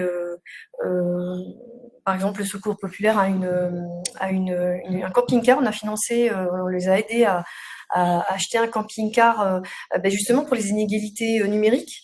Donc ils sillonnent le territoire pour pouvoir aller vraiment plus près des habitants et d'ailleurs apparemment ils ont des craintes. Enfin, les habitants se disent ça y est, je vais être surveillé. Donc voilà, ils doivent travailler par rapport à ça. Mais il y a un vrai travail, je trouve, ces acteurs-là prennent vraiment à cœur de vouloir aller au plus près de tous les territoires. Sur l'approche territoriale, est-ce que vous auriez, je sais pas si c'est un conseil, mais des petites préconisations même modestes pour que les élus locaux, les techniciens, mais aussi les opérateurs puissent mieux travailler ensemble pour mieux prendre en compte ces priorités dans un projet de territoire, j'allais dire intégré, qui a des priorités qui lui sont propres, mais qui arrive vraiment à diffuser cette politique-là. Oui, alors pour nous, effectivement, ça fait un peu pendant ce que disait Paul Vautrin. Nous n'avons pas aussi vocation depuis le 7e arrondissement de Paris, c'est même arrondissement, à donner des injonctions au territoire, mais plutôt essayer de voir comment ils peuvent, en fonction de leurs problématiques propres, développer des politiques de lutte contre la discrimination. Cet outil de diagnostic, effectivement, me semble tout à fait pertinente. Hein, donc, ça a été évoqué. Je pense que c'est vraiment un recours utile. Alors, la DILCRA ne fait pas elle-même ce diagnostic, mais peut encourager des structures qui peuvent les établir, mais pour avoir une connaissance fine et pour pouvoir effectivement adapter les politiques publiques en fonction de ces réalités territoriales. Nous, effectivement, on a ces correspondants en préfecture, hein, donc qui sont déjà un levier important, qui n'est pas suffisant. On a bien conscience, on a des plans territoriaux donc qui ont été déjà développé, mais là aussi on a vu que finalement ça avait du mal à prendre.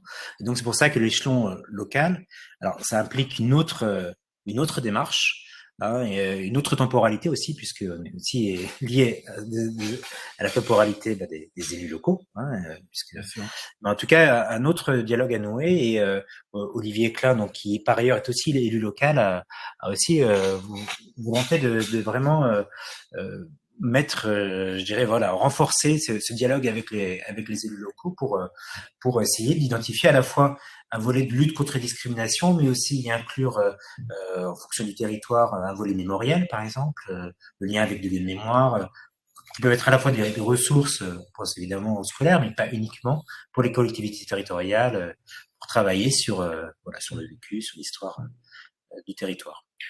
Yamina, peut-être pour terminer, alors sur cette question territoriale, et puis peut-être un mot de la fin par rapport à tout ce que vous avez entendu, s'il y a des choses que vous n'avez pas eu le temps de dire. Je pense que il me semble nécessaire de rappeler, ou en tout cas vraiment la conclusion que je retiens, c'est cette notion de faire habiter et faire vivre ces politiques de lutte contre les discriminations de manière transversale.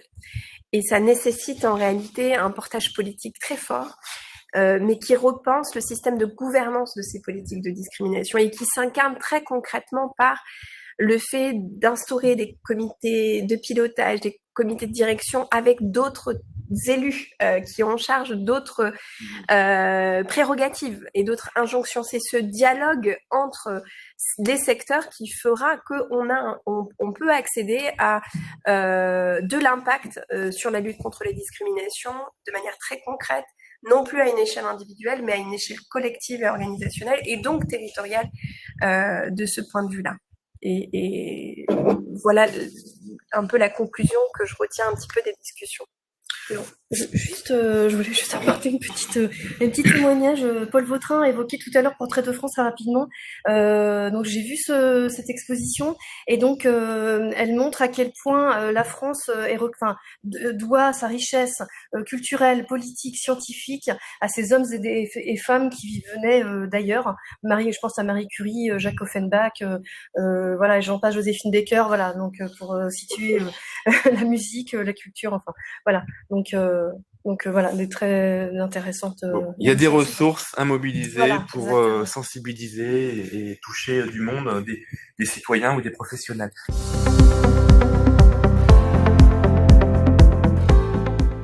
Je vous remercie à tous les quatre pour votre participation active à votre mobilisation pour ce webinaire. Donc ce webinaire touche à sa fin. Vous serez destinataire prochainement donc d'une restitution avec un article analytique qui reprend les grandes idées de cette rencontre, avec des ressources qui seront donc qui vous seront partagées. Vous aurez accès également au replay de cette rencontre.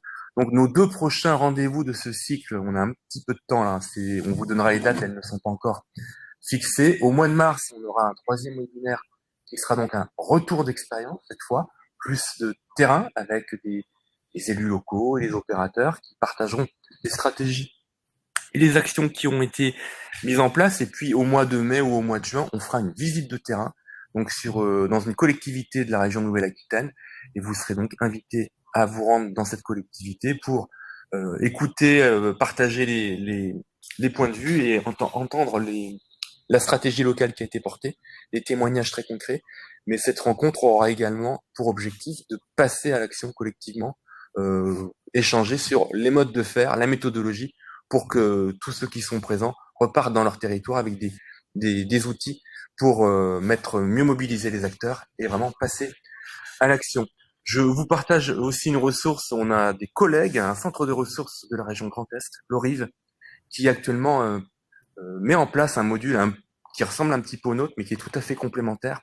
Et donc vous avez d'autres webinaires qui pourront vous être utiles pour enrichir vos pratiques professionnelles. Et puis peut-être pour terminer, vous annoncez que nous, sur le site de Pays Quartier Nouvelle-Aquitaine, on vient d'ouvrir un espace ressources pour donc partager des ressources liées à ce cycle de rencontres, pour chacune des rencontres, mais aussi pour partager des ressources plus générales sur cette thématique. Et la particularité, c'est que vous pouvez évidemment y entrer, mais aussi mettre en ligne des ressources que vous jugez utiles. Donc un petit côté interactif et horizontal qui est intéressant. Donc merci à tous, et puis je vous dis à très bientôt en ligne ou à travers de nouvelles rencontres en ligne ou en présentiel. À bientôt. Au revoir. Merci beaucoup. Au revoir.